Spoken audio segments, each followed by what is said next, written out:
Queste sono le S al miele, chiamati anche susamielli napoletani, perché prima si facevano con il sesamo e si chiamavano sesamielli, fatti con il miele, pisto napoletano, un bel cucchiaio di vaniglia liquida e pasta arancia artigianale con mandorle filettate esternamente. Questa è la S, guardate che morbidezza. Andiamo a fare questa ricetta. Benvenuti nel mio angolo di pasticceria. Oggi faremo i susamielli per la tradizione natalizia napoletana. Prima cosa andiamo a scaldare il miele sul fuoco rendendolo abbastanza liquido. Non deve bollire ma deve essere ben caldo. Io lo vado a fare a mano in un recipiente, si può fare anche con uno sbattitore o con planetaria.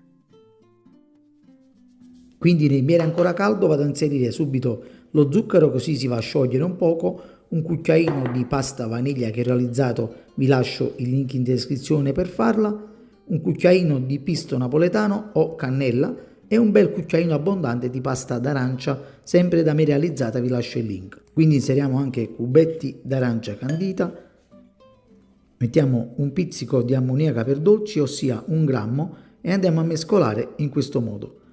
Poi, mescolato un po', inseriamo tutta la farina in un solo colpo e anche il cacao amaro. Andiamo a ultimare l'impasto, che è un impasto facilissimo, è ancora tiepido, quindi lo mettiamo sul tavolo, lo continuiamo ad impastare, finendo in questo modo si va anche un po' a raffreddare, lo facciamo stare 5 minuti all'aria, lo giriamo e a questo punto lo possiamo lavorare con la farina. Creiamo un filoncino e spezziamo 20 pezzi da circa 35 grammi ognuno, non li fate troppo grandi, ecco questa è la misura ideale, e in questo modo andiamo con un po' d'acqua, con l'aiuto di un po' d'acqua creiamo un filoncino in questo modo bagnato, in modo tale che si attacca alla granella di mandorle filettate, potete usare anche la granella di nocciola se avete altra frutta secca, creando una S. Ecco i 20 pezzi, facciamo direttamente una teglia da 20 e andiamo a infornare a 180 gradi forno statico per 15-18 minuti al centro del forno, e sono pronti quando sono ancora un po' biondi, non troppo scuri, quindi devono rimanere morbidi anche nel tempo e voilà.